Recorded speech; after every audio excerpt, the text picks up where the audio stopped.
Alright, so you guys got 2 cards. And I'm just going to be honest, Aquarian energy is my favorite.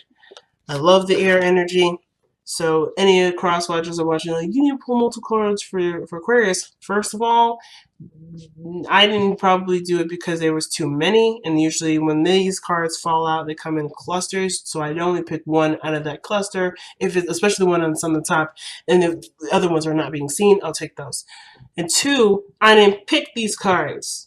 Okay, I did not pick these cards. These cards fell out, and you saw it. So I'm not even trying to try it. So people in the description box or the comment section, if y'all want to complain about Aquarius getting 2 cards, talk to the universe because I didn't do this. So anyway, I ain't taking responsibility. Typically, I take personal responsibility. Right now, I'm not taking it. And even if I did, I like Aquarian energy. They may need some extra advice. That's okay. Everybody's got a little bit of Aquarian in them, so this may apply to you too, based off of where your placements are. So just be quiet and just appreciate this reading if you have something that is correlating to Aquarian energy. Now, enough of that BS and going all over the place. Let's get onto your section here. Get onto this reading here. You got Black Moon Lilith here, which has mystery at the very end here, and then you have South Node, which is life's debts. So biggest thing, this could have a lot to do with not only sexual energy, but also maybe some things that about your past that you may, or dark part of you that you're coming to understand. And this is you're coming through understanding this part of you, this dark energy about you. This dark energy is not bad energy. It's just an energy where it definitely needs time of, it needs compassion. It's where our morals and beliefs come from. Like a lot of the structure of who we are, it has 50% dark and 50% light. And I think you're coming to an awareness of your dark energy or your mystical portion of yourself, Aquarius. Sexual energy too, as well as your feminine energy here too. Like you're becoming very aware of this energy, and it's through your karmic debts or perhaps your South Node, where you're comfortable or who you are or where you're home. Now, this could indicate the transit South Node, which right now the South Node is in Capricorn. So life's debts right now, what we're doing, especially with Pluto and Saturn, is we're working through a lot of our, or maybe a lot of debts that we may have in power, or where we may feel like we may not be very powerful in, and there could be something regarding that with Pluto and Saturn in Capricorn right now, while the North Node is in Cancer, which automatically will put the South Node in Capricorn, or it could be your own personal South Node. Now, everyone's is different, and that's why I have the link in the description box. It's a trusted site, and I love them, so go ahead and check those out if you haven't. But I feel like the way that you're going to figure out what your South Node is, well, of course, it's going to be through that chart, but I feel like whatever your karmic debts are, or whatever your South Node is, it's going to be connected with with your dark side.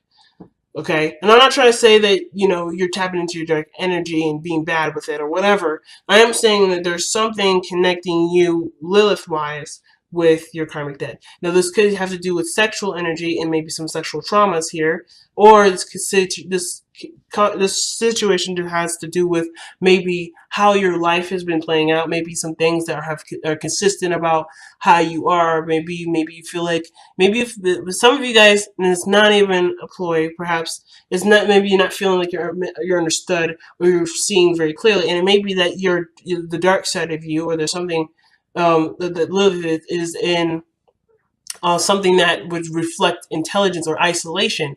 Maybe you've been seen as someone that may not fit in very well, and therefore you're living that out.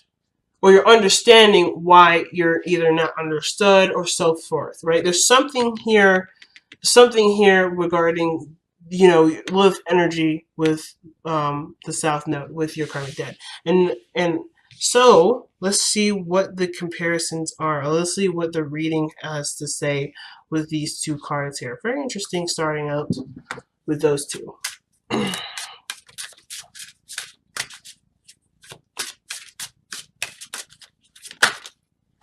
Oh, the 8 of Cups, though.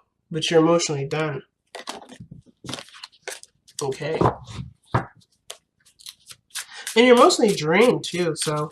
But you're striving for something, for what you truly want, because I feel like you've gone through enough of life's choices, or you've been through enough of the choice things, so the options to know what you want, but to know what you're trying to go for. I'm going to be pulling a miniature modified Celtic cross, so it's not going to be typical to all the other ones.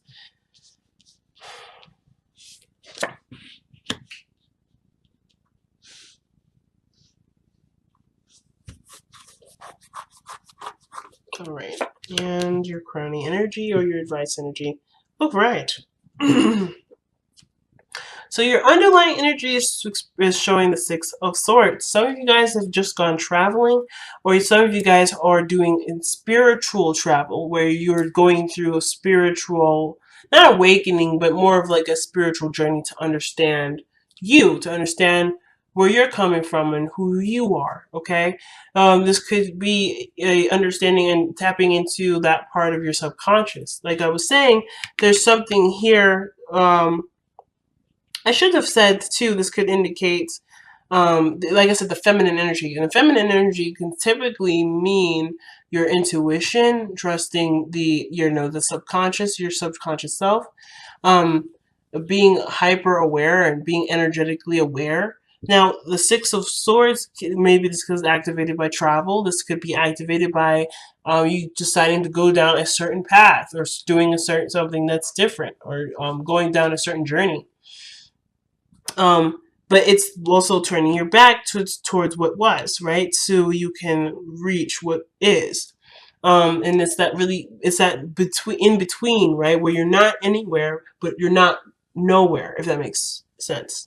So you're going somewhere, but you're not in a direction you're not anywhere that makes sense quite yet, or anywhere that can start you off doing something. It's just the voyage. It's just the journey. So of course, you can have all these ideas of what you may reach, and all this stuff, but I feel like you're keeping your options open because you have all these swords here. You have all these swords here in front of the view, but your back is towards the past. So you're not dwelling on the past, but you're not fixated on the future, because whatever will come, you will work with, okay? And I love that the Two of Wands is there, because it was a decision to go there. It was a decision to have this kind of passage, to have this kind of journey. It wasn't something that was sparked upon you of any sort. It just kind of happened based off of your choosing. So it's awesome. The heart of your reading is showing the Three of Pentacles, and this could indicate this is about plans for the future, or looking towards some sort of progression in your future. Now, I feel like this is also involving other people and people in your life and what they mean to you. Considering that Aquarius, you rule the 11th house, which has to do with friendships, communities, organizations, people are a big facet in your life, or at least your friendships are. Friendships are really big to you. And for a lot of you guys, friendships may be the situation that's going on here. Some of you guys, it may be a relationship. And the reason why I go with relationship is mainly because I see with the Black Moon Lilith, this is Adam's first wife according to other mythology. But on top of that, you have the Six of Pentacles here in the past. So it could indicate that there's a relationship here.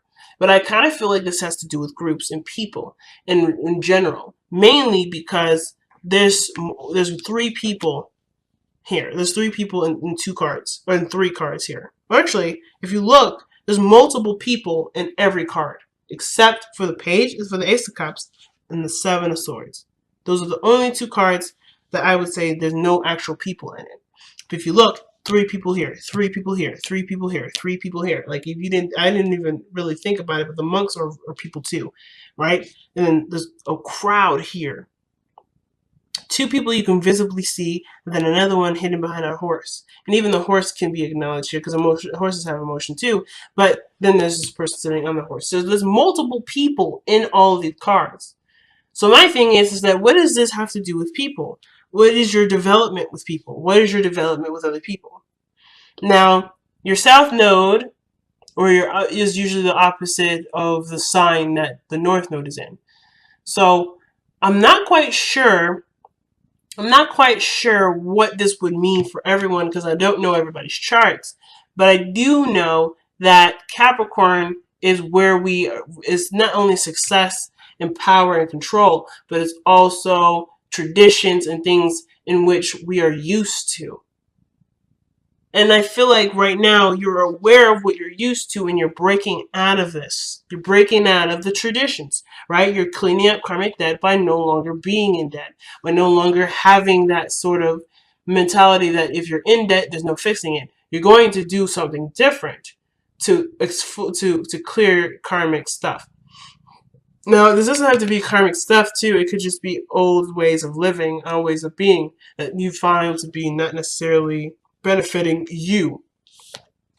So the Seven of Swords coming up is, it kind of feel like you have a lot of ideas around you or regarding people, but the Seven of Swords would suggest that there may be this feeling that you're the only person that will be able to enact what you have in mind. Because one of the things I've noticed is that I feel like Aquarius, you're always the person that's the tallest in every card. You're you're the priest and the Hierophant. You're the person riding the horse. You're the individual standing on that table there, trying to, figure out what the people are trying to communicate. You're the person that's giving of yourself and balancing the scales in the Six of Pentacles. You're always a person. I feel like you're the person that's like standing up and the one that's presenting itself in the card. And in that regard, are they on the same level to you or are they not? Now, and at the same time, does that mean either you stoop down to that level, or does that mean that you let yourself continue to be the person that you are, but may inevitably leave the people behind? But I feel like the biggest struggle is whether or not you decide to leave and go on your own, or you no longer, or you have plans. Oof, it's really difficult with this one, actually. Because the Seven of Swords is also about taking a risk. So maybe it is going through plans with people and assuming the risk of that.